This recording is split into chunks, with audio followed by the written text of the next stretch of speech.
Good afternoon, everyone. Welcome to session 6 of the Iraq Conference, The Future of Iraq in the Region. My name is Sanam Vakil. I'm the Deputy Director of Chatham House's Middle East and North Africa program. And it's my great pleasure to welcome you here to what will be, no doubt, a very insightful discussion with our panel of experts. And we're going to be discussing a range of regional issues. Before we get started and before I take a moment to introduce our panelists, I just wanted to walk through some of our event proceedings. First of all, this session is being held on the record and it is being recorded. There is simultaneous translation in Arabic, and you can choose the language channel you want to listen to on the Zoom controls. Questions can be submitted via the Q&A function on Zoom. I'll be calling upon you throughout the course of our conversation to feed in more questions, and I'll make every effort to answer what we can over the course of this discussion. This is our last event of the day, and we will be back tomorrow at 10:30 a.m. UK time, but I will remind you of tomorrow's events at the end of our conversation. Beyond that, looking forward to a discussion. I have 3 extraordinary guests with me today, assessing the future of Iraq in the region within the context of the theme of this conference, the status quo, looking forward, sort of evolving and changes within Iraq. Iraq has been under momentous pressure, stuck between the US and Iran over the past few years. And this, of course, has prevented Iraq's Prime Minister Hadami from implementing his objective of an independent foreign policy. Early elections are on the horizon and scheduled for June of 2021. But amidst these domestic challenges, Iraq has experienced protests that have not just been limited to Iraq, but seen in the wider region, where protesters have been demanding greater government accountability. It's in this context that we would like to reflect on where Iraq is, where the Prime Minister is, in trying to sort of carve out a space for Iraq to diversify its ties and get out from sort of under the pressure of the United States and the Trump administration's policies to Iraq that have been very much also targeted towards managing Iran and containing Iran's relations in the region, as well as sort of watching how Hadami has engaged with international and other regional actors. So again, amidst that backdrop, we are going to try to touch upon and tackle many issues in the course of this conversation. And it's my great pleasure to first introduce Mina Al-Orabi, who is the editor-in-chief of the national newspaper. Mina has over 18 years of experience covering Middle Eastern, European, and American affairs. Prior to this, she was a senior fellow at the Institute for State Effectiveness and a Yale World Fellow. And before starting her fellowship at Yale, Mina was the assistant editor of Ash-Sharq Al-Awsat, and prior to that, the Washington bureau chief for the newspaper. Mina is an advisor to the Global Dignity Day movement and a member of the International Media Council. She's also a member of the Board of Trustees of the American University in Iraq and Sulaymaniyah. Mina was named as a Young Global Leader by the World Economic Forum, and she completed her BA and MA in Modern History from University College London. Welcome, Mina. Fanar Haddad is also with us today, and he's a visiting fellow at the Middle East Center at the London School of Economics and a senior advisor to the Prime Minister of Iraq. He previously lectured in modern Middle Eastern politics at the University of Exeter, at Queen Mary, University of London, and the National University of Singapore. Prior to obtaining his PhD, Haddad was a research analyst at the British Foreign and Commonwealth Office's Middle East and North Africa Research Group. He is the author of Sectarianism in Iraq, Antagonistic Visions of Unity and Understanding Sectarianism, Sunni-Shia Relations in the Modern Arab World. Welcome, Fanar. It's great to see you. And finally, last but not least, donning a very attractive mask is Rad Al-Khadiri, who is a senior director for the Center for Energy Impact at the Boston Consulting Group. Rad has spent the past 25 years advising energy industry executives and government leaders on the nexus between geopolitical trends, public sector policies, and the competitive environment in the global energy sector. He also has followed and advised on how companies and governments can create value amidst changing dynamics in these areas. Rad was formerly a managing director at IHS Energy and a partner at PFC Energy. From 2003 to 2004, he has served as an assistant private secretary to the UK Special Representative in Iraq, and from 2006 to 2007 as a senior policy advisor to the British ambassador in Baghdad. So welcome, Rad. Great to see you as well. It's a great pleasure to have this discussion with the three of you today. I think to get us started, let me ask you each to sort of weigh in on your sort of assessment of how the Prime Minister is getting along amidst internal challenges and addressing sort of his wider objective of diversifying his foreign policy and trying to find space with regional partners and international ones as well. Mina, let me turn to you. Do you want to kick us off? Sure. Thank you so much, Sanam, for the introduction, but also for having me on this panel. As ever, Chatham House leads the way when we think about Iraq and the region. So thank you. You know, it's been a long year for just about everybody, including, of course, for Prime Minister Kadhimi. It's sometimes hard to believe that it was only in April he was named to be Prime Minister, and it took him several weeks to get his cabinet together. So he really hasn't had much time. And while we are assessing how he's doing so far, in a way, he really hasn't had enough time to make that much of a difference. And I thought maybe one way to start the conversation is to look at what are Iraq's priorities at the moment and what are regional priorities. So for Iraq, in the year 2020 and amongst economic collapse, I mean, really the country is facing economic collapse. It is about looking at investments, looking at opportunities to try to restart the Iraqi economy that's really hasn't been restarted for years. And I'm sure Rad and Fanar will comment about the economic woes facing the country. But for him, any sort of success must look at the economic situation in the country. And so, of course, building external ties, building regional ties, looks at investment opportunities. This comes at a terrible time because of COVID-19. Very few countries have the appetite at the moment to look into investment, in addition to, of course, the ongoing woes of corruption inside the country and a lack of belief that actually if you put money inside Iraq, you can actually protect it. So priorities for Iraq, investments, but also convincing people of the business environment in the country. Second, of course, is security. Military collaboration that is not just dependent on the US, especially as the US has said that it wants to pull out, but looking at security arrangements regionally and, of course, with NATO allies and others. Third, and you've alluded to this, Sanam, in your introduction, that for Iraq, it's really important to get out of this thing of we're either pro-Iran or we're pro-US.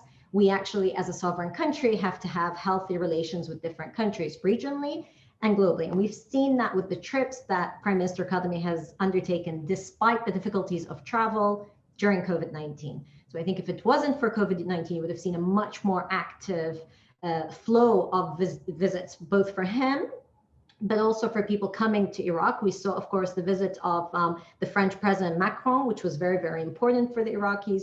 We've had very important regional visits from the Jordanians, from the Egyptians and others. And of course, we've had Saudi delegations, we've had Emirati visits. So that's quite important. So those are the priorities for Iraq: economy, stability, and sovereignty. You flip it for the region, it's really important to have a stable Iraq. Nobody wants to see another terror group being based out of the country, and also to have a sovereign Iraq that isn't overly dependent, whether it's on Iran or whether it's on the US or so forth. Despite the fact that many cynics would say that countries in the region want to maintain Iraq's instability and to settle scores there, I actually don't believe that. I think in the long term, that the countries in the region actually want to see a more stable Iraq because they see the opportunities there.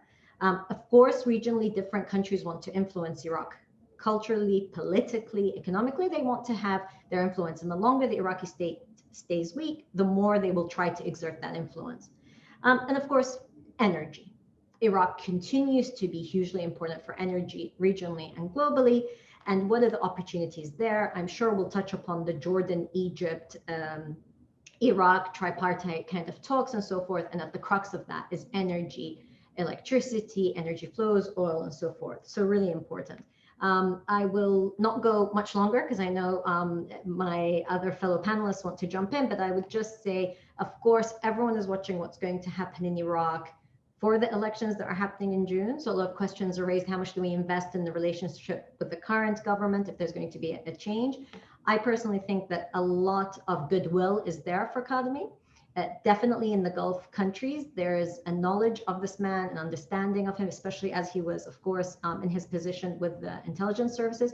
There's respect and trust in him, but there's also an understanding that without a political party, without strong ties domestically that he can build on, he can't necessarily deliver on all that he wishes to deliver. So a lot of goodwill, but a lot of uncertainty about how much he can deliver.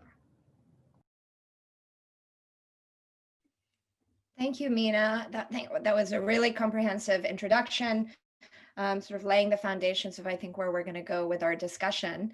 And I think we need to circle back and definitely pick up on a lot of the points you brought up, including specifically diving into some of the regional partnerships and relationships that the Prime Minister has tried to build. Let me, in the meantime, turn to Fanar and ask you to weigh in and offer your point of view on how you see the Prime Minister getting on. How is he managing contending pressure from Washington and Tehran while trying to preserve or advance Iraqi interests and maybe craft a more independent foreign policy position? Thank you very much, Sanam, and my thanks as well to Chatham House for inviting me to contribute and for organizing this event. The trouble with speaking after Mina is I'm just going to end up agreeing with quite a lot of what she says. It's very rare that me and Mina disagree. I recall a few years back, I think it was when Haider al-Abadi became Prime Minister, there was an article that came out, I think it was in Foreign Policy or Foreign Affairs, that and the title of the article was "The Toughest Job in the World." And I think it was true back then, but it's particularly true in the case of Mustafa Al-Kadhimi. The state that he inherited, the political landscape that he inherited from his predecessor, the economic situation that he inherited from his predecessor makes a tough job even tougher.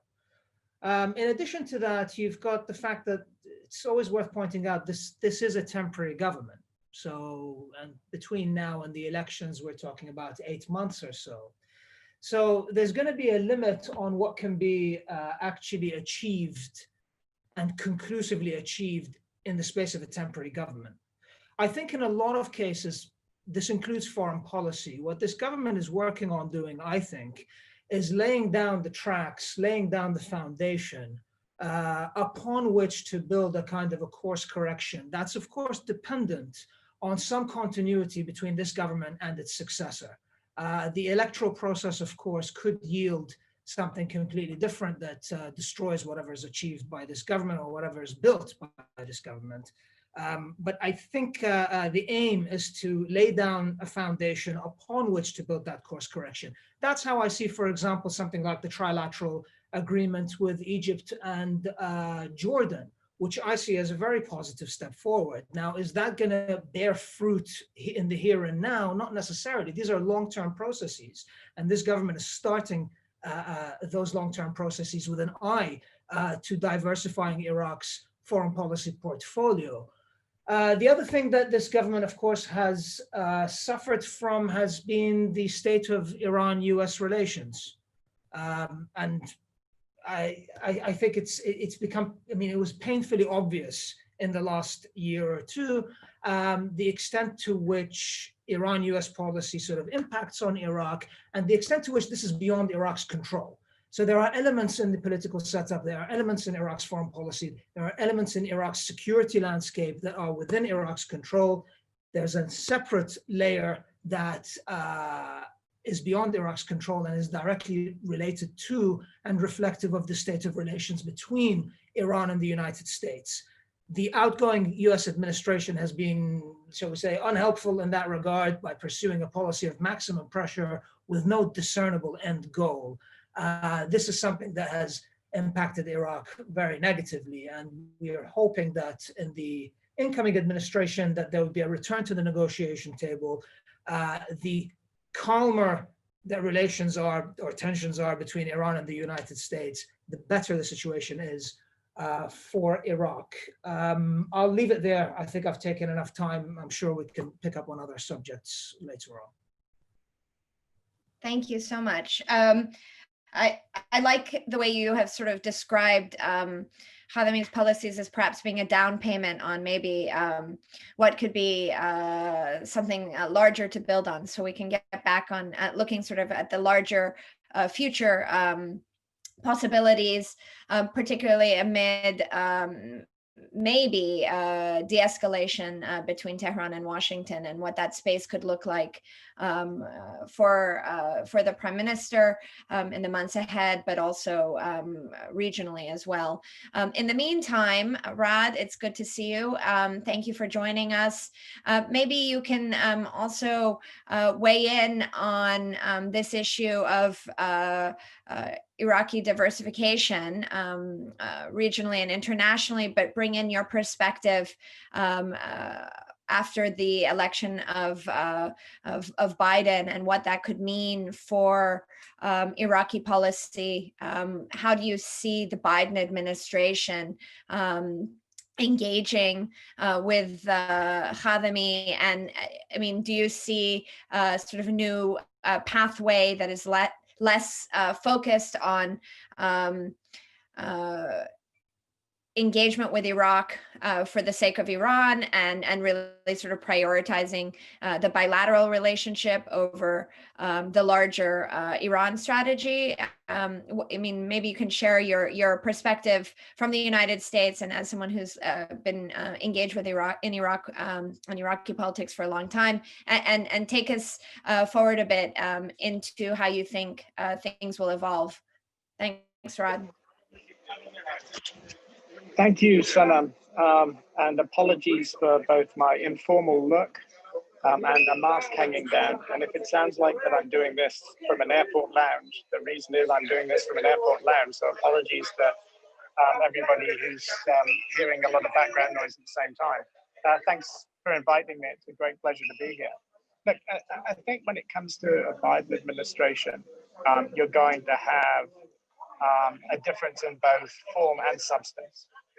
But I think before then, it's worth looking at the period of time and the interregnum, the transition period, and what may happen then. You have a Trump administration that is leaving the scene, as you mentioned, with a continued focus on maximum pressure on Iran.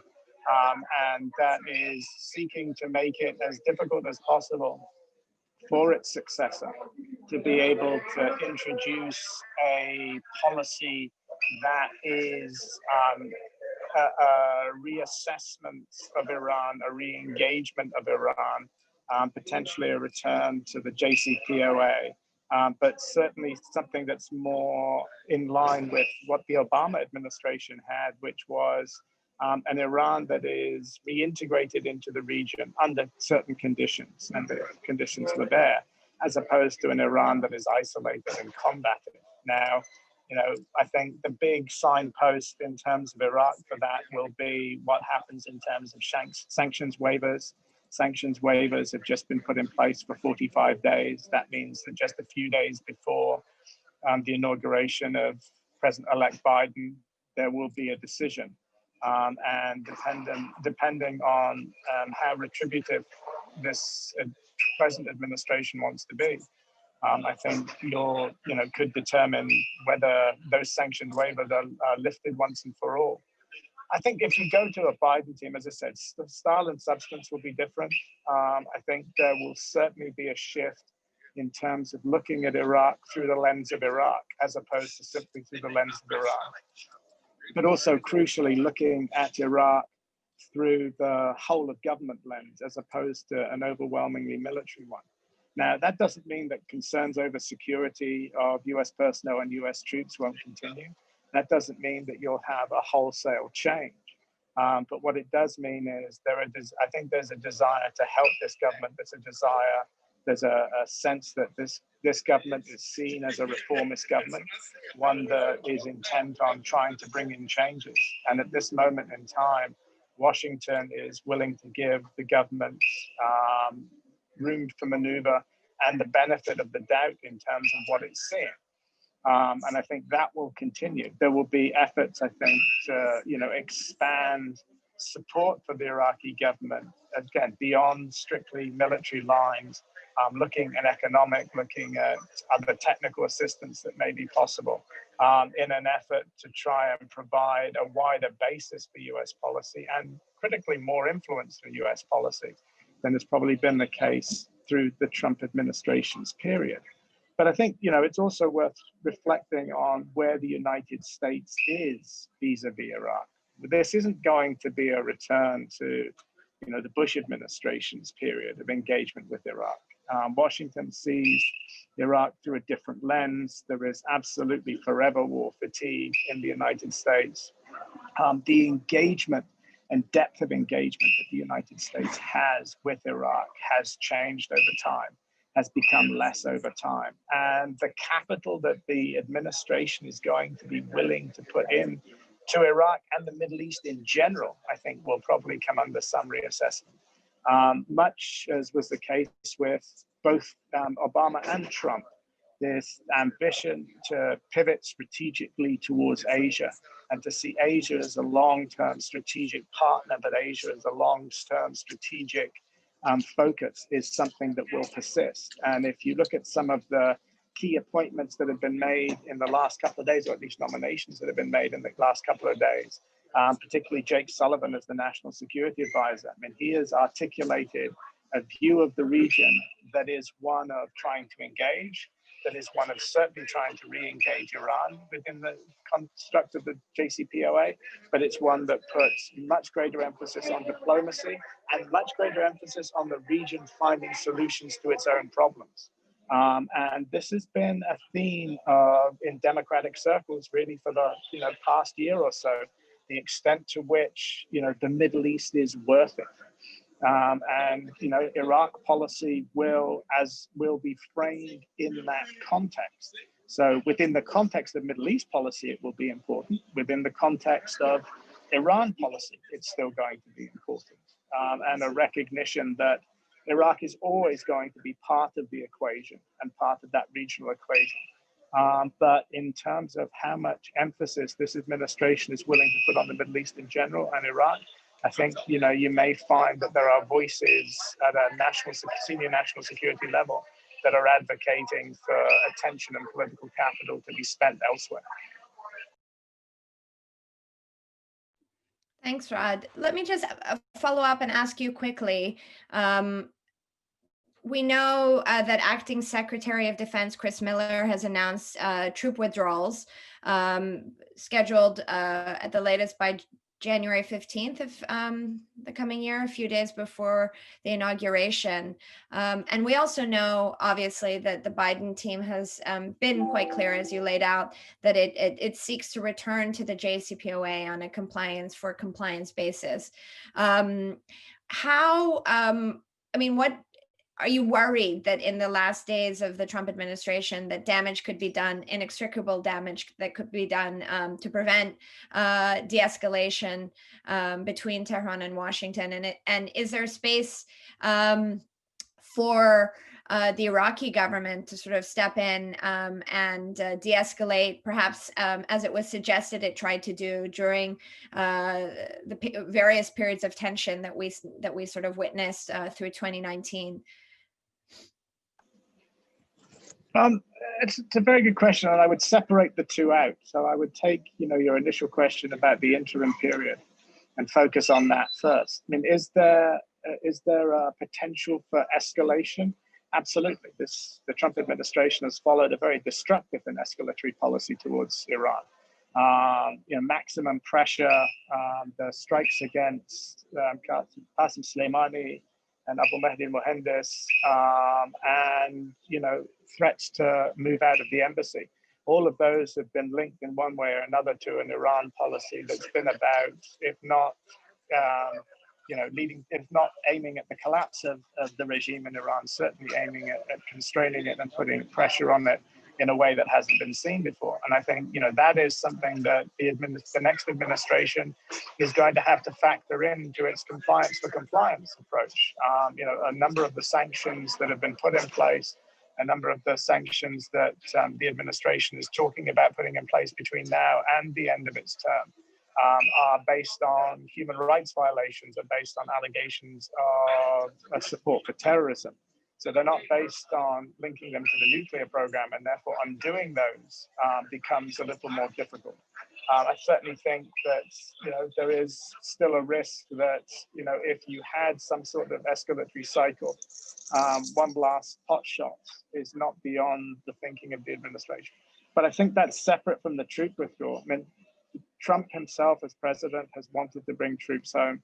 He sees it as a vitally important element of his own credibility as president, his own legacy now as president.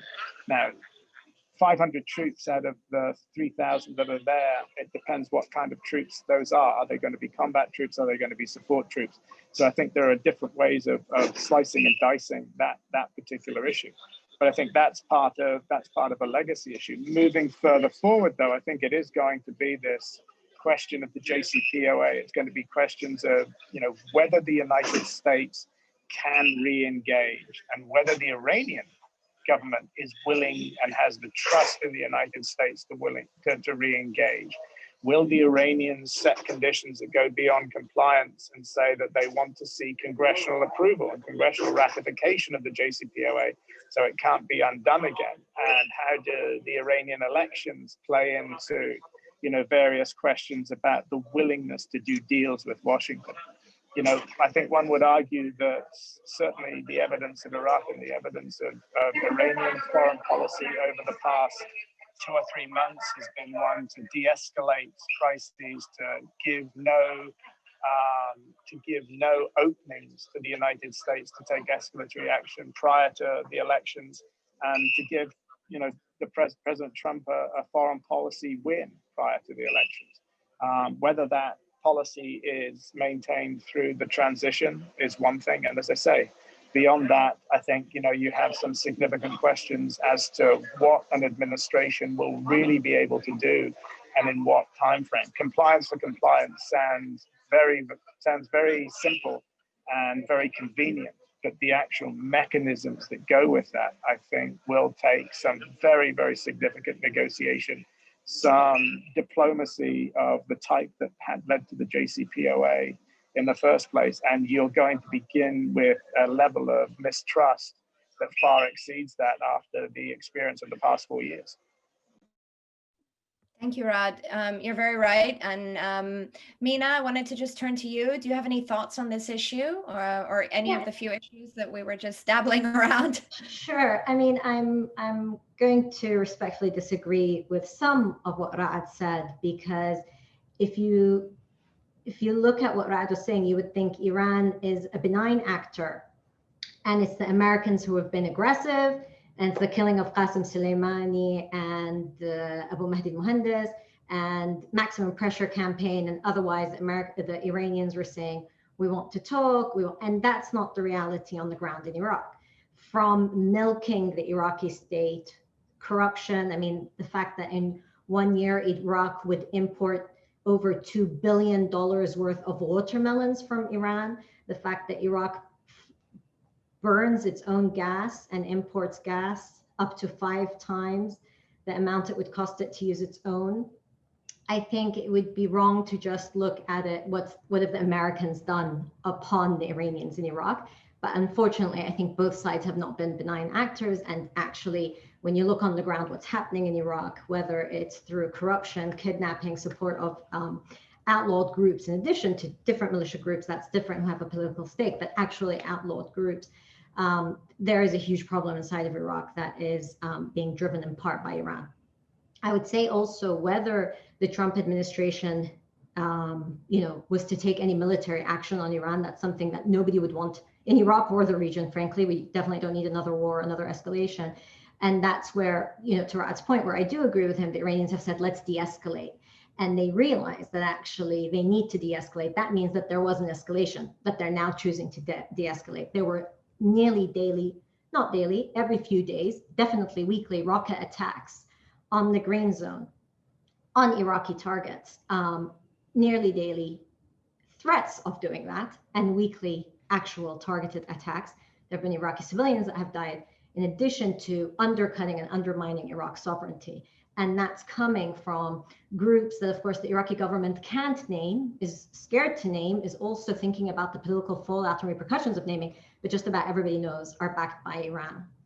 And so I think that dynamic, it would be of concern if the new American administration came in and thought, oh, JCPOA, let's say that when we stick to, when we promise something, we stick to our words, and what happens inside of Iraq is neutral territory. It's not neutral territory. And I think there are a lot of people concerned inside of Iraq that a change of tone and approach means that it's okay to let whatever happens domestically inside of Iraq. I think, unfortunately, too often there's this talk that it's natural for Iran to have influence inside of Iraq. Absolutely, it's natural for neighboring countries to influence one another, our cuisine, our language, all of that's fine. But it is not natural to have armed groups that report to another country inside of your own country. And I think that that presence in Iraq will continue to keep Iraq in trouble and to actually undermine its sovereignty. And it's really hard to imagine us having a positive conversation about Iraq's future as long as that dynamic remains in the country.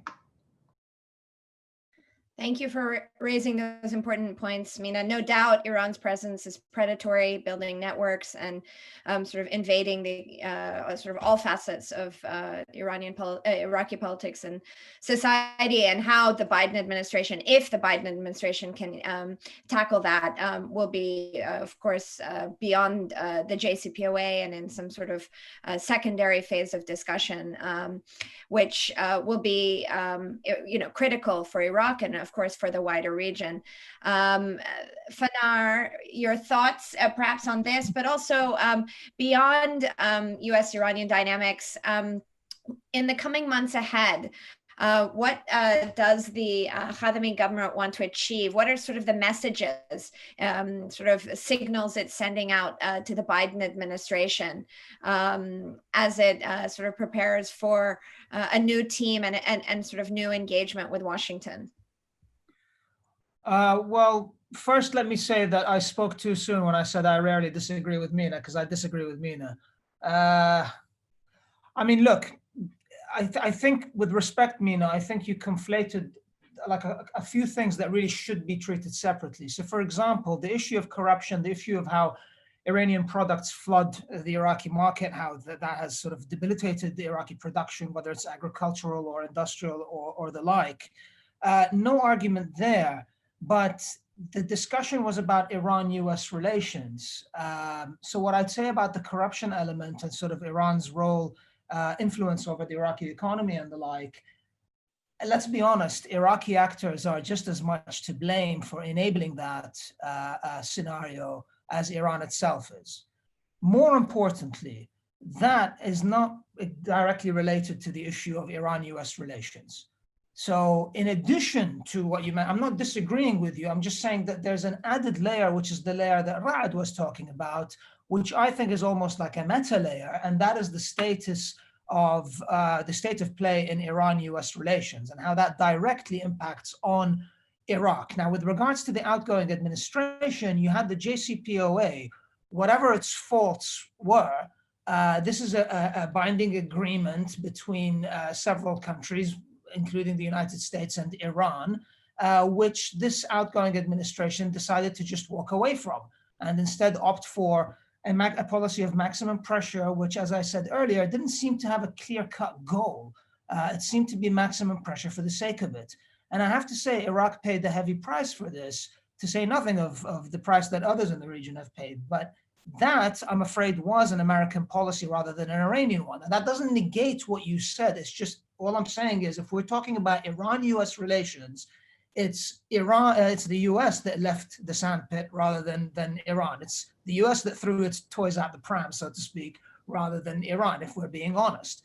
Doesn't negate what you said. I'll just answer you to say, I didn't talk about the American thing because Rad laid it out. So I guess, yes, you have to put the two together for sure. But I think to just lay out the American points without the Iranian. So agreed, I think the Americans for sure. And there are questions about its policies. And of course, I mean, they're pursuing maximum pressure policy that actually ended up being maximum pressure on Iraq. But at the same time, they've signed the waivers to allow Iraqi energy imports to continue from Iran because they know the level of dependence that Iraq has on Iran. So at the same time, you also have to say that while they did have the maximum pressure, the fact that they signed these waivers time and again to not push Iraq into a complete corner also has to be recognized. Iraq is lucky to have some good friends in the U.S. bureaucracy and the State Department and elsewhere in the U.S. administration, and I suspect that they've been fighting a valiant battle for Iraq's interests, as you said, the visa waivers being a good example of that. Otherwise, I'm not sure whether President Trump himself was all that personally invested in the matter. To go back to Sanam's question about what does this government hope to achieve moving forward? I mean, look, first of all, this Iran-US dichotomy, rather than being forced to take a side. I mean, first of all, the weight of that dichotomy needs to be lessened. The burden that dichotomy imposes upon Iraq needs to be lessened. And here we need to ask ourselves, as Iraq, what do we want from these countries? What do we want from Iran? What do we want from the USA? And then what do we want from other actors across the region and internationally? One thing that personally I'd say, I'd like to see diplomacy moving beyond security, security and energy. It's when you speak to diplomats, what have you, and there's this overwhelming, for understandable reasons, perfectly understandable reasons, overwhelming focus on energy and security, and you think that there's so much more that can be done to bolster relations and to strengthen bilateral and multilateral relations. Take the strategic dialogue, for example. Strategic dialogue has something like can't remember, it was 9 or 11 articles in it, but the focus is overwhelmingly on security and on energy. But there are other sides to the strategic dialogue, such as cultural cooperation, judicial reform, and the like.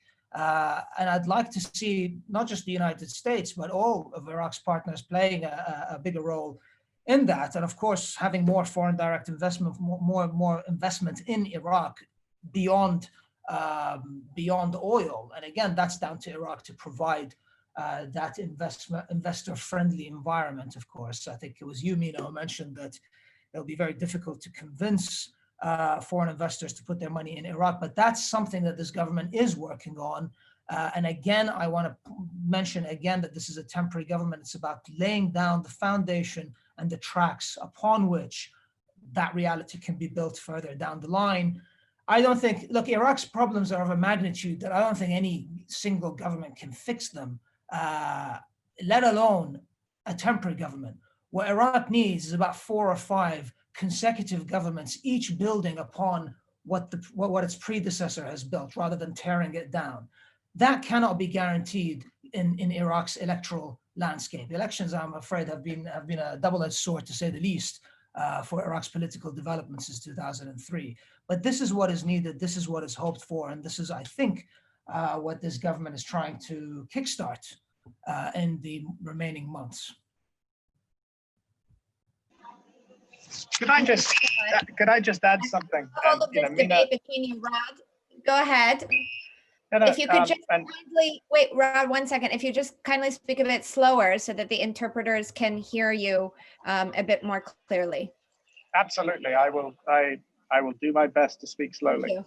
And Mina is absolutely right in one point in terms of the counterpoint to Iran. So if in my comments there was a suggestion that Iran is a malign actor in Iraq, or that somehow this is one-sided, that was absolutely not the purpose. It was partly to point out, US policy. And I think returning to that and some of both Mina and Sana's points, I think this is going to be an administration, a Biden administration, that is willing to work with a wider network of Iraqis.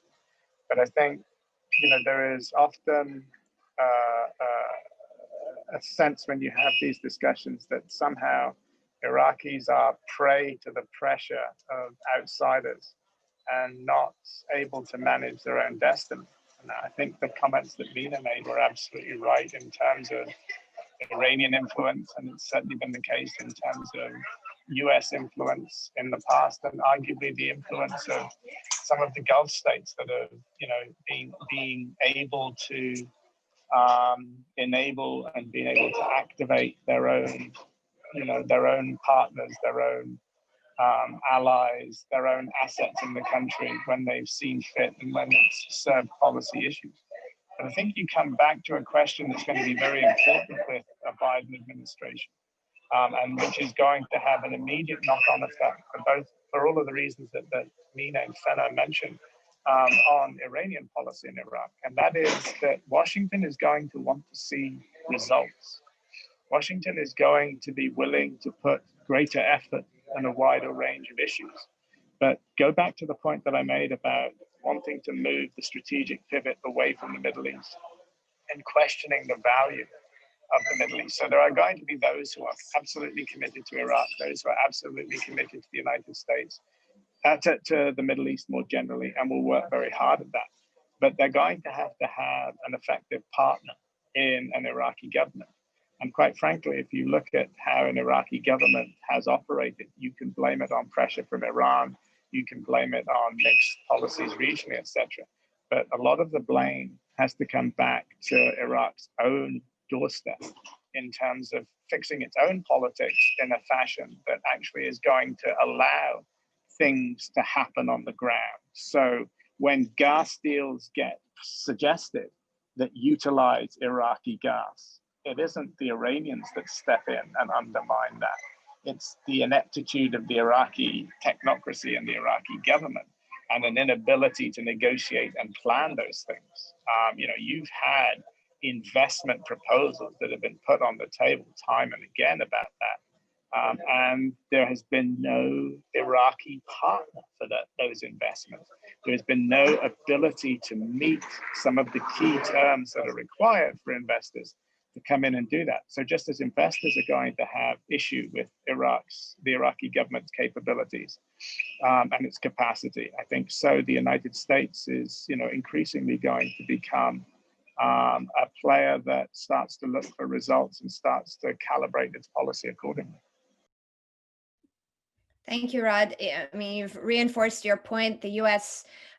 Is pivoting, and sort of the onus is on individual states in the region to take responsibility, and collectively, perhaps we'll get to that sort of collective discussion in the Q&A, because I've seen some questions coming in along that line. But I want to, before we open the floor to questions, ask you all to reflect and draw upon the Prime Minister's regional efforts. Both Mina and Fanar have brought up travel and relationships that are being built with Egypt and Jordan. If you could comment on the prospects of those relationships going forward, and also if you could update us on how the GCC states are building upon outreach that began a few years ago. We've recently seen that Saudi Arabia opened its Arar border crossing for the first time in 30 years, and a high-level delegation visited Baghdad in November. If you can reflect and bring your thoughts on those issues. And Rad, I'm going to ask you to also share your views on Hadami's trip to Europe. I mean, he went to Paris and Berlin and London. What were the sort of takeaways? What were the wins from that visit? Mina, let me start with you. Thank you, Sanam. Yeah, the Jordan, Egypt, Iraq collaboration is really quite important. It's been there have been 3 summits previous to Prime Minister Kadhimi coming to office. The Iraqi president, Barham Saleh, kind of started this relationship with President Sisi and King Abdullah of Jordan. And of course, Prime Minister Kadhimi has given it momentum. It's important because it shows the possibilities of building relationships based on economic ties, based on mutual interest, based on building projects, which is what you would hope policies and what you would hope diplomacy would be built upon. And it's been really important that the 3 countries have said this is not, so to speak, a collaboration against someone. It's not trying to build security or military, bloc. Rather, this is actually an economic bloc. And for Iraq, it would give it access to Aqaba port, for example. The Egyptians have spoken to the Iraqis about helping with capacity building, especially in dealing with some of the issues that Rad was talking about, red tape, bureaucracy, helping better governance within different ministries and so forth, in return for, of course, energy products. So the fact that you could actually see a regional bloc emerging based on economic ties is something very healthy, not only for Iraq, but for the entire region. And it's been important because there has been a continued exchange of visits and MOUs and so forth. Of course, it comes at a time of COVID-19. It comes at a time that Iraq is in very dire straits. I think if Iraq was economically not going through these difficult times, both because of oil prices collapsing, because of COVID-19, but also because of economic mismanagement and, of course, continued years of corruption. If it wasn't for that, and Iraq was stronger economically, I think you would see the momentum much, much faster, because then they could actually do stronger deals. But for the time being, it shows an interest from all 3 countries in building these projects. When you come to the GCC, as you said, there has been an opening up for at least the last 2 to 3 years.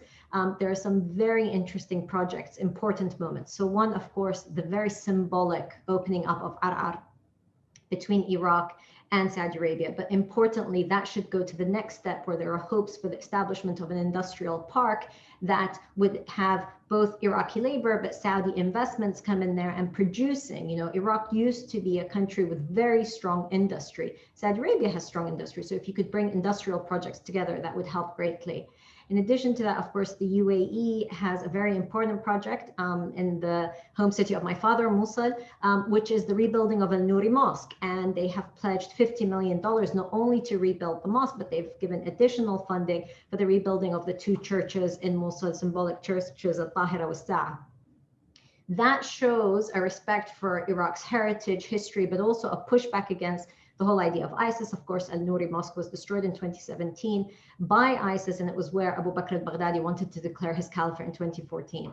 Going for such an important, poignant symbol for Iraq, but also the minaret, Al-Hadba, which is the name that many people call Mosul on, shows that the UAE and also the wider GCC understanding of what moves Iraqis, what tries to connect them. And I think it's projects like that can really help to rebuild trust and ties between the people of the region. Thank you, Mina. Fanar, can we hear from you? Don't have much to add to that. I think foreign policy is one of the areas where one can be, guardedly optimistic, more so than in other areas. For the simple reason that if you look around the region, Iraq's relations regionally are better than they've been in a long time. Whether that's with the Gulf or whether it's branching out into these trilateral arrangements with Jordan and Egypt.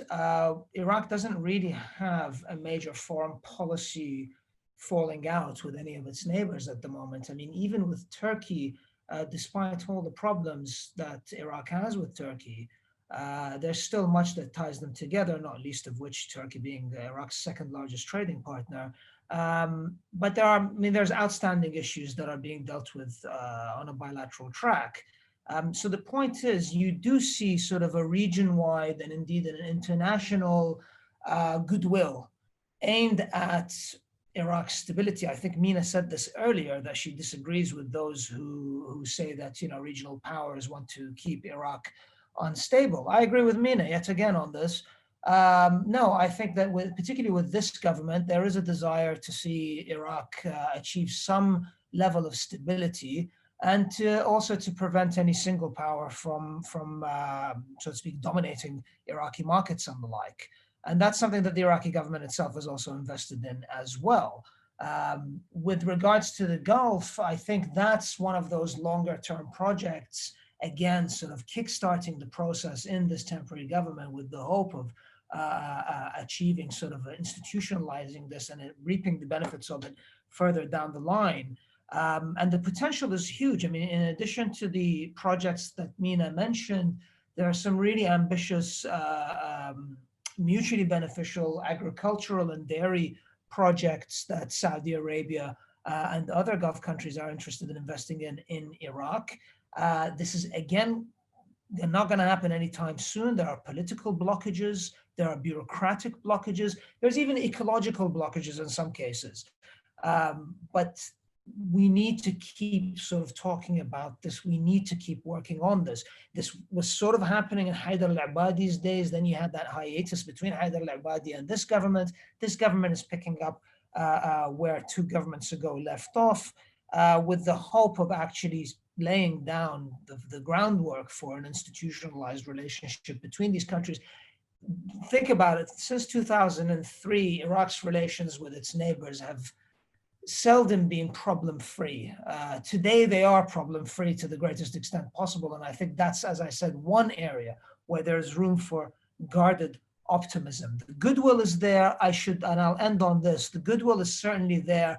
I think, however, in addition to goodwill, there's a lot of trepidation, particularly regarding what comes after the elections. I think a lot of countries look at Iraq, the goodwill is genuine. Iraq's Mustafa Al-Kadhimi's relations personally with regional leaders and actors is a fruitful and positive one. But I think that there is pushback, pullback rather, in terms of how far to go into Iraq. Should we commit? Well, let's wait till the elections. And of course, that's another blockage to developing these relations. So let's see how things go from now till the elections and what comes after. Thank you very much. Rad, would you like to share some quick observations on Khadimi's trip to Europe? I think Fana is probably better placed to, as he was on it, to sort of give observations. But I think it's part of, a broader pattern that both Mina and Fana were talking about, which is, you can almost characterize Iraq under Mustafa Kadhimi as reconciling after a very nasty period of separation or divorce, particularly from the region. So I think, Mustafa is seen as a face of reform, as a man who is intent on reform and changing things in Iraq, and is being given the benefit of doubt in world capitals to sort of come and deliver. I go back to the question of, elections alone aren't going to be sufficient to deliver. And each of these governments have their own commercial interests, their own economic interests, and their own political interests and security interests in seeing Iraq go in a particular direction. If Kadhimi can't lead Iraq in that direction, the appetite may change. I think that's different from the Gulf. And I think just to sort of echo both what Mina and Fana were saying, what struck me in talking to officials in the Gulf, and particularly in Saudi Arabia, is the extent to which these countries are really reintroducing themselves to Iraq under Mustafa Kadhimi, and to a certain extent did so under Haidar al-Abadi. There were periods of long separation between them, where I've been shocked at the level of the lack of sophistication and the lack of understanding of Iraqi politics in some of these capitals, and the extent to which you fall back on conventional wisdom, and particularly about the role of Iran, and particularly about competition with Iran. So while I agree that all of the countries would rather see a stable Iraq, there is also still a sense of trepidation, a sense of suspicion that a Shia-led government in Baghdad equals something that is far closer to Tehran than it is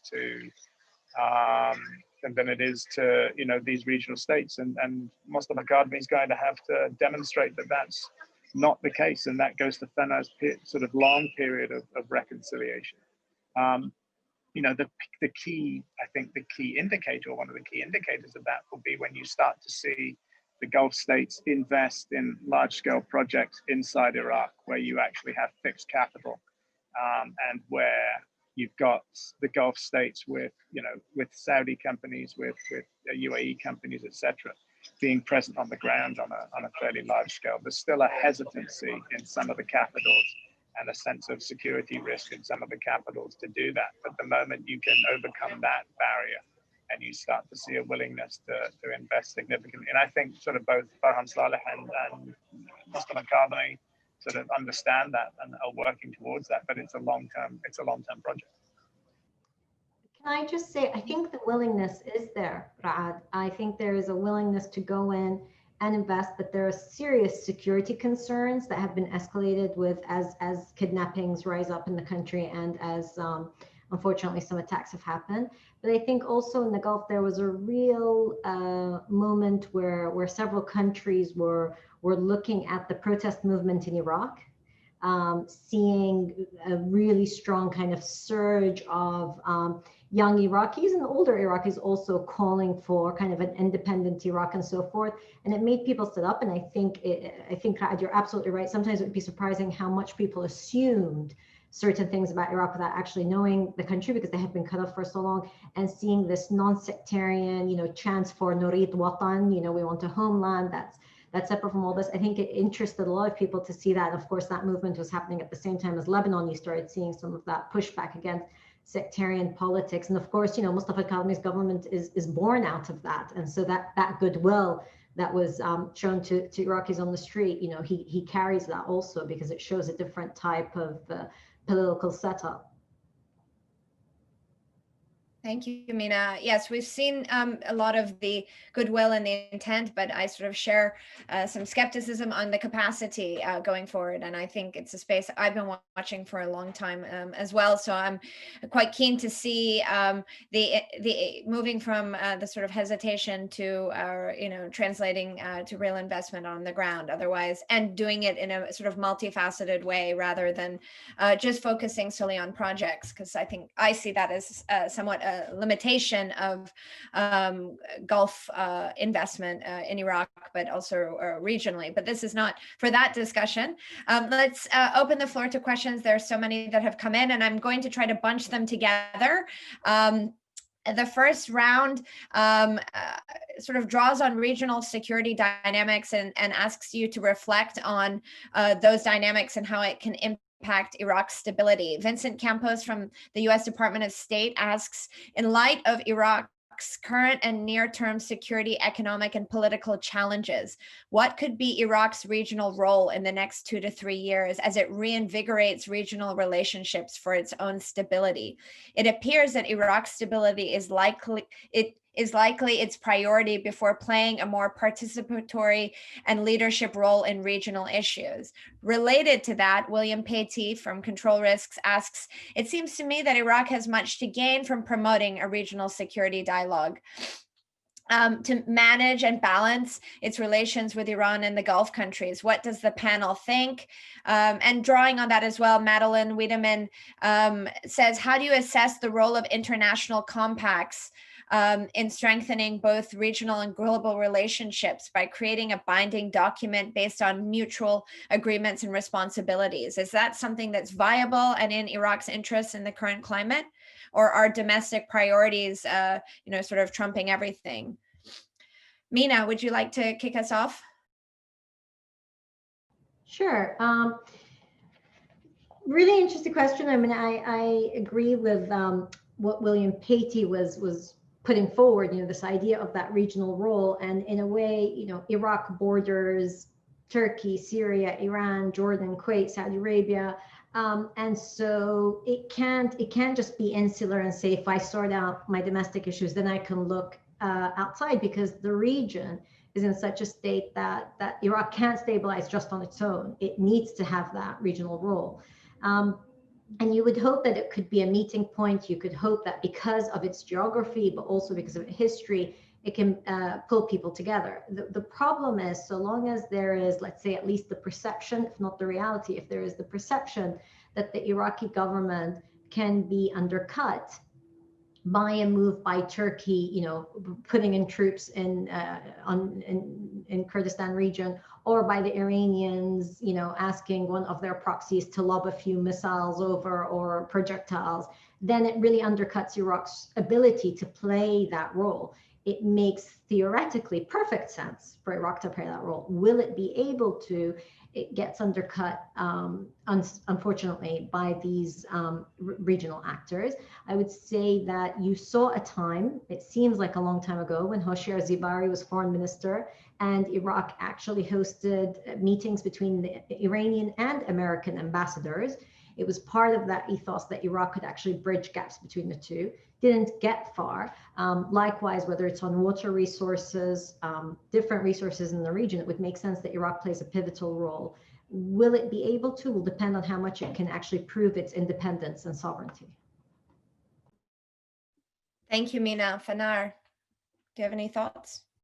Yeah, I too think that the idea of Iraq playing a mediating role, or sort of being a regional bridge between various powers, in theory, that's precisely the role that Iraq should be playing, but I don't think the conditions are there for it to play that in the near future. Not just because of Iraq's own situation vis-a-vis its neighbors, as Mina pointed out, but also really the regional climate doesn't allow for anyone really to play that role. And what I mean by that is, when you look at the Middle East, the Middle East lacks that security, that regional security framework or architecture that one of the questions that came through mentioned. And I've been saying this for years, that a region like the Middle East, the fact that it lacks that regional security architecture is astonishing. And when I say that, I'm not, being naive or anything, and proposing that the Middle East should put their problems aside and turn into the EU or turn into ASEAN. That's not the idea. But let us at least aspire to a Middle East security architecture that creates the same level of predictability as you have on, say, the Korean Peninsula or in the Indian subcontinent.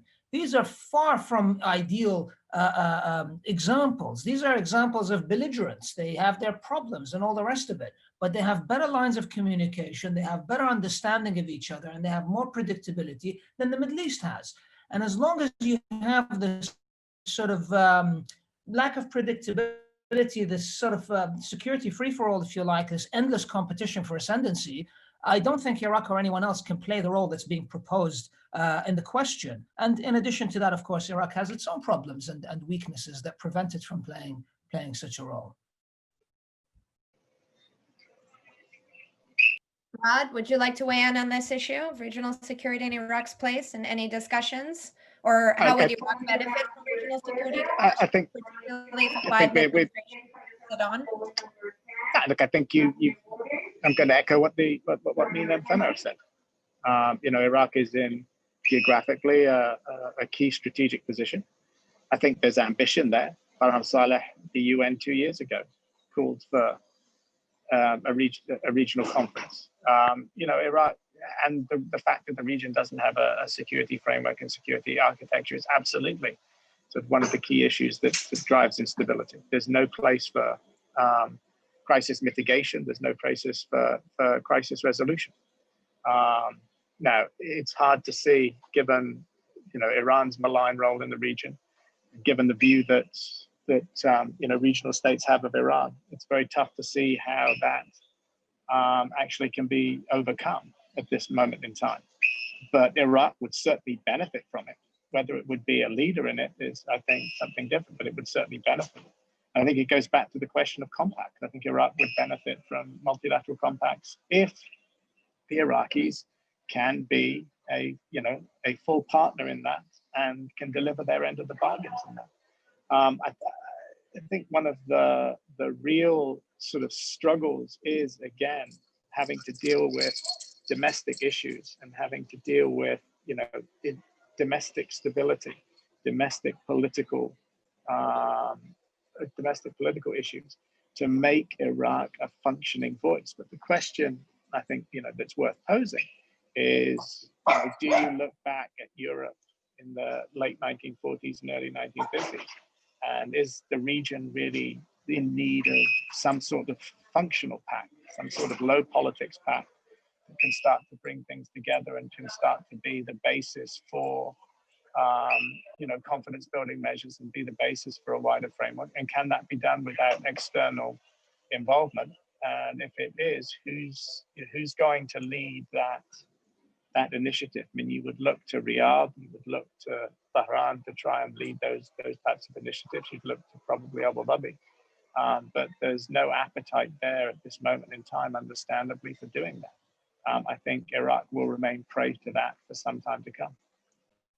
Thank you, Rad. And you please watch this space, because that's regional security is something we're working on here at Chatham House Middle East North Africa program. So we will have a paper, and I'm sure a forthcoming discussion on that. Let's continue to press forward with a few more questions on regional issues, and then I want to turn to some domestic questions that have also come up. There have been a few questions about Turkey. So please take these on as you feel comfortable.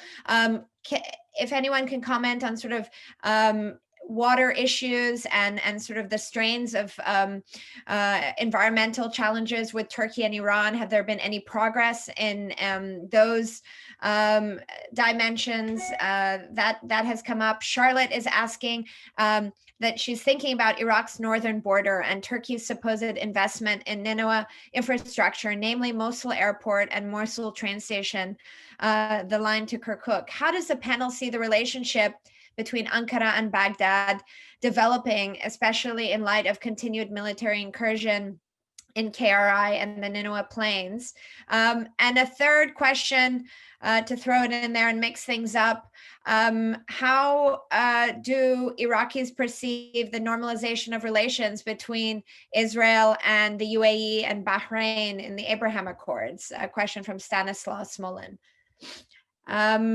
Mina, would you like to start? Sure. I mean, a lot of questions in there.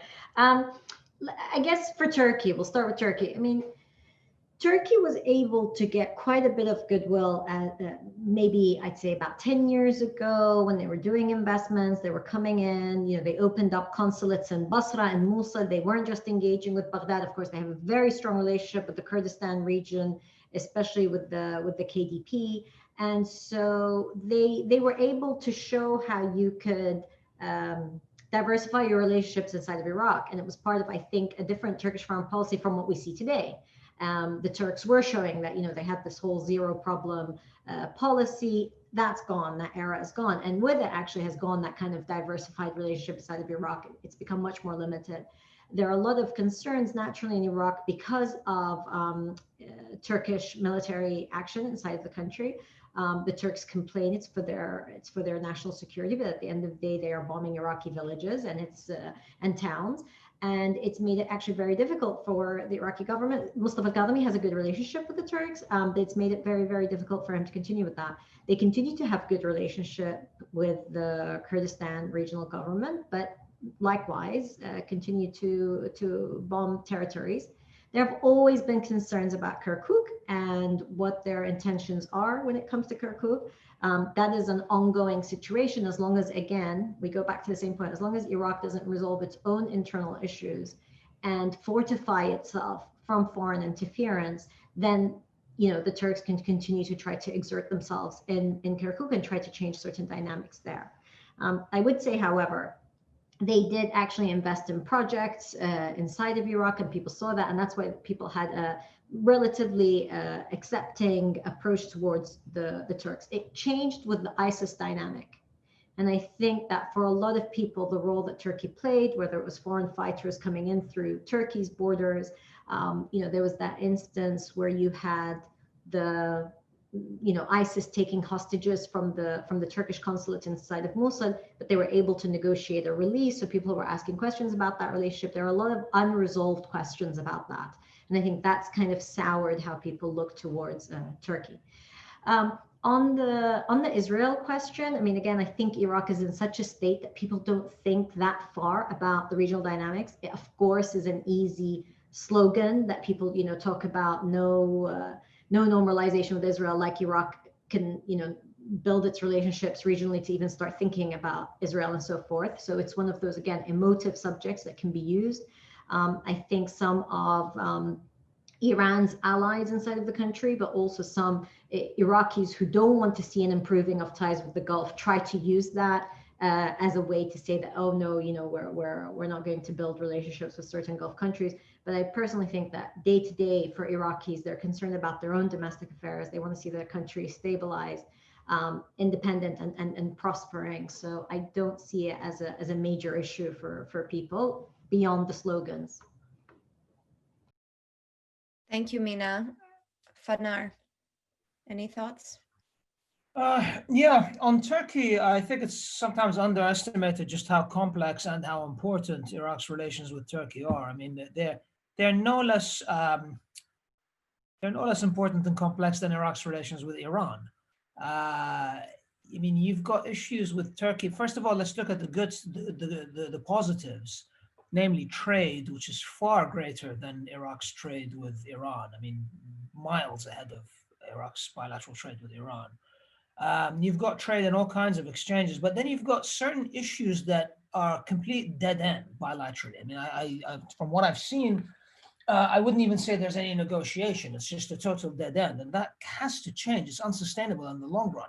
And here I'm thinking about Turkey's activities in the border areas in north and northwestern Iraq, Turkey's policy towards the PKK and the areas that the PKK are in, Turkey's policy on water. I think that's probably the most important one.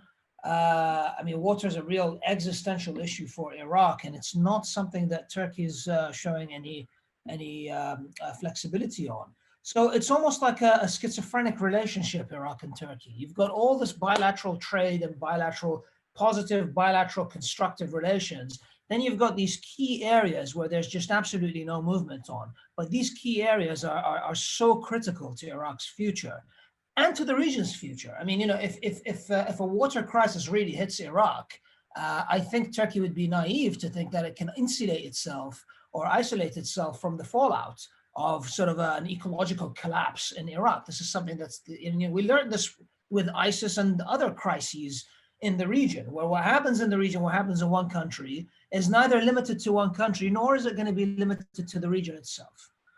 As for Israel and normalization, yeah, I'm with Mina on this. I mean, I just add, it's a lead balloon here. I mean, in case the person asking the question is wondering whether Iraq will be the next country to announce normalization with Israel, that's a lead balloon. It's not going to happen here. Not just because of Iran's friends in Iraq. I mean, there's a wider sort of aversion to it. And I echo what Mina said about Iraq being far more concerned with its own problems. Also in terms of foreign policy, I mean, it's far more concerned with its immediate foreign policy concerns rather than who normalizes with Israel or what Israel does or not. Thank you. Rad, I don't know if you're still there or not, and if you're available, you're welcome to weigh in on these dynamics, but I just also want to ask you about the role of corruption in the economy, and at the same time ask you, why is combating the informal economy difficult in post-conflict transitions? Can you weigh in based on your sort of long observations? What are sort of the challenges ahead? What are the pathways to addressing corruption? This has been a huge demand of the protesters. So would love to hear your opinion. Assuming you're there, of course. And if you're not, we'll turn to, let me add that to Mina and Fanar's portfolio. Let's take advantage of this moment and think about some of the many internal challenges. if either of you and both of you could reflect about the informal economy and the corruption space and what sort of pathways there are going forward to address that. And I'm unfortunately, apologies, going to throw out a few more while I'm at it. Mina, there's one specifically directed to you from Rad Al-Khadiri. She's touching on your mention of the protests and suggesting perhaps it's finally time that Iraq's foreign relations should rely on the people's voices and factor them in to the state's sovereignty. I'm curious to know what you think of this, of centering popular sovereignty into state sovereignty and diplomatic relations. And perhaps as part of that, you can sort of reflect on where the protest movement is, how it's going to evolve. I mean, do you imagine that in the coming months, there might be a resurgence of protests, or do you see protesters slightly excuse the noise in my household, but slightly optimistic by Hadami's efforts and the prospects for elections? I mean, first of all, I think with the protest movement, they've been hit by attacks on the protesters themselves, and kidnappings and torture, incidents of torture. We've lost over 700 protesters, probably higher. And the cases of kidnappings, torture, and then people being released are really very horrific. And those were targeted attacks. However, brave young Iraqis continue to take to the streets where they can. COVID-19, of course, further complicated the situation. But importantly, leaders in the protest movement are thinking about the elections and how can they get organized and get into these elections. And I believe they would probably have a lot of popular support. However, there are concerns about their safety, and whether the Iraqi state could actually protect them is a question that is yet to be answered. In addition to that, to get organized and run in the elections requires money, it requires resources that they don't necessarily have. The level of engagement with Iraq's or voter turnout with Iraq's recent elections has been disappointing. In the last election cycle, the voter turnout was anywhere between 35 to maximum 40%, and that's being very generous. And so the protesters are hoping people will actually still go out to the ballot box and show some support for the reform movement. There is talk that some of those protest leaders and the protest movement could create a bloc and possibly rename Kadhimi as prime minister. It's unclear if that will happen. There's a lot of ifs and a lot of suppositions there. However, there are those in the protest movement who don't want to get involved in the political process because they see it as corrupt.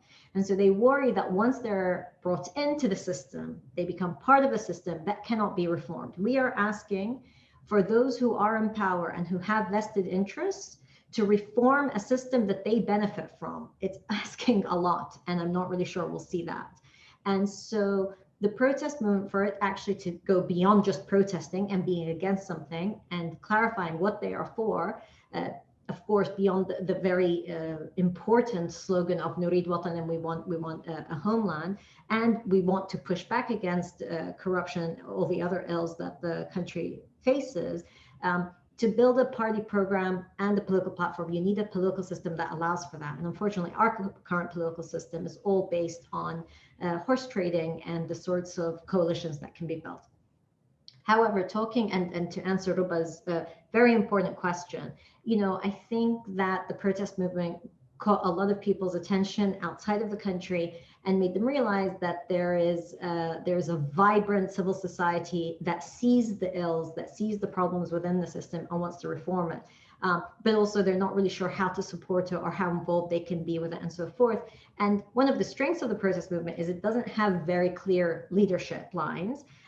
In some way, that strength is also its weakness. So how that can go beyond and actually forming those sorts of ties and having a popular sovereignty as opposed to just state sovereignty is nice in concept, but very hard to translate. Just very quickly on the informal economy, and I wish Rad was actually with us because he would address this much better than I can.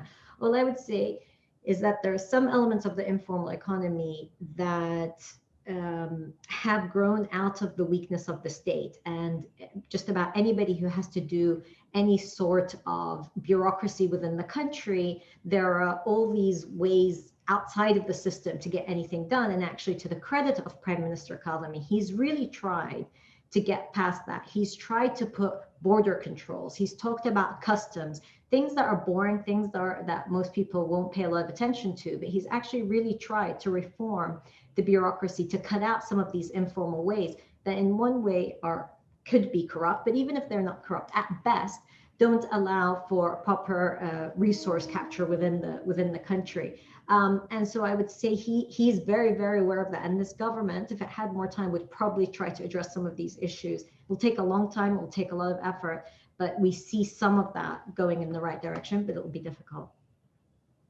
Thank you, Mina. Fanar, if you don't mind, I'm just going to jump to Rad because he's about to get on his flight, but he's going to weigh in quickly on corruption and the informal economy. Rad? No, I just wanted, I mean, actually, Mina did a fantastic job, I think, of capturing one aspect of it.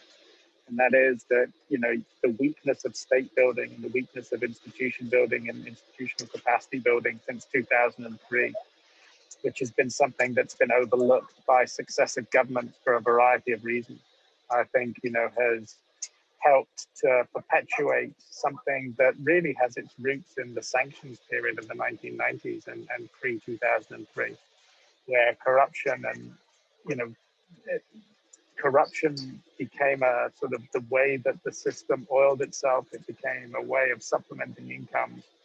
And it became ingrained in the system in a way that was never fully rooted out. And the lack of institutionalization post-2003, the lack of emphasis on that, the lack of emphasis on good governance has all added to that since then. But I think, you know, it's also very difficult to sort of untie informal corruption or corruption in the informal economy with, you know, the higher level corruption that takes place. And part of it is the fact that so much of the state is captured by the political elite in a kleptocratic fashion. And as a result, you know, the rest of the population is left with a far smaller pie to get a share from. But part of it is, you know, taking that cue from high-level corruption and the fact that that is the way things are done. And, you know, if it's going to be done at a high level, why won't it be done at a lower level as well?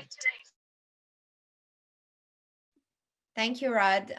Safe travels, and it's great to have you been here with us today. And we look forward to seeing you again before too long. We'll let you sign off from now. And I'll just focus on Fanar and Mina going on forward as we plow through our questions. Mina and Fanar, I have a few more questions, if you don't mind. You've been really generous with your time, but the questions keep coming in, and there's much to continue to ask about. Where to begin? Let me just ask one about if you could update us on the impact of disputes between Erbil and Baghdad. How are those dynamics evolving under Hadami? We have a few questions along those lines. If you want to tackle that, either of you, that's very welcome. There are also questions about Iran's role or management or control of militias in this sort of climate of a ceasefire. I guess the question is, has Iran, by some people's questions, lost control? Does Iran still have control? Do you anticipate any sort of response around January 3rd, the anniversary of the killing of Abu Mahdi al-Muhandis and Qasem Soleimani? Do you anticipate any sort of response or reaction inside Iraq? So if you could tackle any of these issues, that would be great. Fanar, I'm going to ask you to kick off and then turn to Mina. Well, in my opinion, the killing, the assassination of Qasem Soleimani and Abu Mahdi al-Muhandis, I mean, absolutely, look, the control is not the same as it used to be. Now, that's not to say that it's a free-for-all and that Iraq is now populated by these rampant militias that do whatever they want without paying any attention to Iran. I mean, that would be a bit extreme, but clearly it's not the same command and control that was in place when Soleimani and Abu Mahdi al-Muhandis were there. I think there are still some groups, depending on the pre-existing relationship with Iran, there are still some groups that are very much sort of towing an Iranian line, and some that are not so beholden to Iran. And Iran needs to sort of assert its authority, proactively try to assert its authority over them, which again wasn't the case in Qasem Soleimani and Abu Mahdi al-Muhandis' days. They had sort of a natural authority in that landscape. Is that a good or a bad thing? I mean, it's a double-edged sword. I mean, there are sort of, positives and negatives from that in terms of how we assess the security landscape.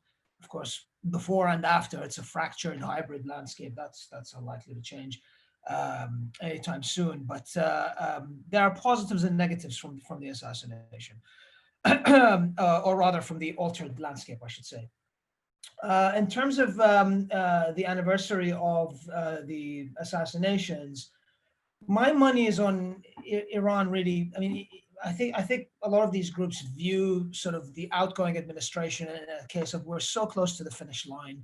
Let's just hunker down, wait for this unpredictable maximum pressure administration to be out of our way. I can't see them provoking the United States, doing anything to provoke the United States, at least not in Iraq. I mean, that's not to say that, elsewhere in the world, something else might happen. But in Iraq itself, I really cannot see that. I mean, it just makes absolutely no sense for them to do so when they're so close to the finishing line. So I'm expecting them to just hunker down and weather the storm, given that there's not much left. I mean, there's about 7 weeks or so left. They've survived 4 years of maximum pressure, 7 weeks to go. I just cannot see them doing anything to intentionally rock the boat. Thank you. Let's see, 7 weeks is a long time.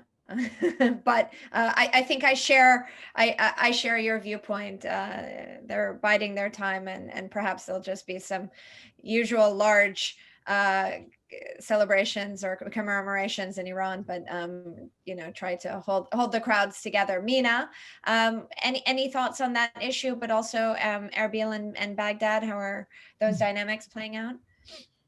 So I think on the whole Soleimani anniversary, they will have to show that this moment is marked.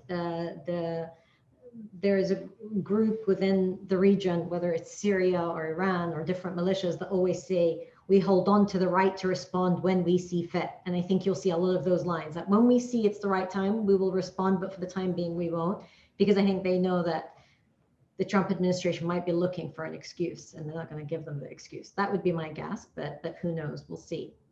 But I would say is that, yes, it's an altered landscape, that Qasem Soleimani had relationships, as did Abu Mahdi al-Muhandis, and knowledge of a lot of these characters. They knew their weaknesses, they knew their strengths, they knew how to manage them in a way that isn't so much about, this is organized or not organized, but there was that personal relations and knowing how to pull different levers that doesn't exist in the same way now. So that's changed. However, I would say they still have a lot of influence, and there are still command structures, command and control structures, especially in certain. I think it's really important that when we say in Iraq, we say the militias. There is such a diverse array of groupings. So certain ones, I think it's still very much controlled from Tehran, and others that are not, but have important ties and influences. On Erbil and Baghdad, all I would say, and we have very limited time, is that the Kurdish political landscape has also changed. A lot has changed inside of Iraq, as has the political landscape. You now have certain members of parliament, Kurdish members of parliament, who are calling for almost a rebellion against the two prominent Kurdish parties. It's a small grouping. They're asking for example, salaries to be paid direct to public sector workers in the Kurdistan region. Now, for years, that's been going through the Kurdistan regional government. The fact that you actually have a movement now that says, no, let Baghdad pay directly, is a change in even the federal setup of the country since 2003, and even before, actually, since 1991 and everything that's developed. So that change, and I think we're still seeing the repercussions, everything from the attempt for that independence move to the internal protest movements that are happening in the Kurdistan region regarding some of the ills that we talk about, the general federal Iraqi state. So that change is important, and we'll see also, of course, how it's reflected in the elections. The Baghdad-Erbil relationship continues to be contentious, primarily because of resources and money. But at the end of the day, they're represented very strongly in the government makeup at the moment. Thank you, Mina. I know we're coming to the end of our time. I'm just going to ask you each to answer one more question, because I think they're both good ones. And we want to be able to tick as many boxes as possible. Mina, if you could specifically weigh in on Sino-Iraqi relations and how they are developing in terms of oil and infrastructure development. Do you see this relationship becoming deeper in the months ahead under the Hadami government or going forward? Is China a likely investor in reconstruction projects? And what does that mean sort of for the Iraqi economy? Could take that sort of view. And Fanar, if I could ask you to reflect on the Prime Minister's upcoming strategy in foreign relations. What will they be doing differently?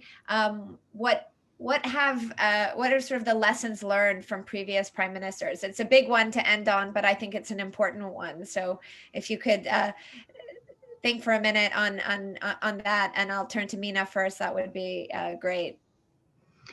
I mean, clearly the Chinese see Iraq as important because of energy. They've invested now heavily in Majnoon oil field, one of our most important oil fields, and have come in quite strong on there. However, it's still very much a transactional relationship. It's interesting how throughout this hour and a half, we haven't mentioned Adel Abdel Mahdi once, and we go from Kadhimi, we skip back to Abadi, and we forget that there was actually this prime minister called Adel Abdel Mahdi, and he was so keen on that China relationship, and I think almost, he was the one that gave it a growth spurt, and then when he left, it kind of trailed off with him, and there was this idea that we can replace America with China, which clearly is not possible in that way.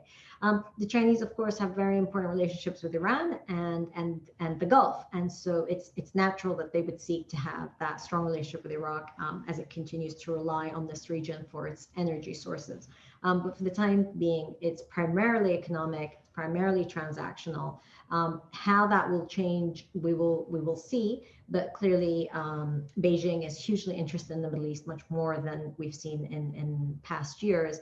And we'll see more engagement along that front, especially as, of course, we see the growth of China on the global stage. I haven't seen reports of specific Chinese projects or growth in ties, but there was really that push during the Adel Abdel Mahdi government that really didn't go too far. Thank you, Mina. It'll also be interesting to see if China sort of engages in their vaccine diplomacy in that space as well. Fanar. I'll keep it super brief because I think we're already over time. Look, I can't speak for Mustafa Al-Kadhimi. I'm not his spokesman. But I will say this in terms of how I see sort of foreign policy being formulated moving forward. Number one, things to learn from previous administrations here in Iraq. Number one, no foreign power is going to save you. Okay, no foreign power is going to save Iraq, neither Iran nor the United States nor anyone else. The idea is to build up a diversified foreign policy portfolio based on bilateral and multilateral relations, state to state, whereby Iraq is an equal partner in relations, as is the lot of normal countries, as opposed to looking to a savior foreign nation that by immediate implication implies an unequal relationship. And this is what I think this government is trying to move away from. It's trying to build relations based on mutual interest and mutual respect. But we've already discussed, both myself and Mina have already discussed the internal difficulties within Iraq, the problems with Iraqi sovereignty as it stands at the moment. These are all issues that need to be built up before we can hope for having those balanced relations based on mutual respect and mutual interest. There are internal issues we need to sort out. There are issues in our foreign policy portfolio that we need to address as well before that can happen. But that is certainly the goal. Thank you, Fanar, and thank you both. Really, first of all, you've stayed over. I'm not known to manage my time very well, but really, it's a reflection of the breadth of your insight and tackling all issues beyond sort of the portfolio of foreign policy, and really delving into regional issues, international issues, but also Iraqi issues, domestic issues that are also the ultimate drivers of these challenges and these dynamics. So on behalf of the Middle East and North Africa program and in the Iraq initiative, thank you so much for your time and your insight. It's been a pleasure to listen to you and to learn from you above all. And I look forward to welcoming you back to more discussions like this one in the future. Thank you. And for all of our guests, thank you all for joining in. Let me also remind you that tomorrow we'll be back at 10:30 UK time with a discussion on Iraq's economy, followed by also an important conversation with the Deputy Prime Minister of the Kurdistan Regional Government. So look forward to seeing you then as well. Until then, have a nice evening, afternoon, wherever you are. Bye-bye. Thanks, Sanam. Right. Thank you. Bye-bye.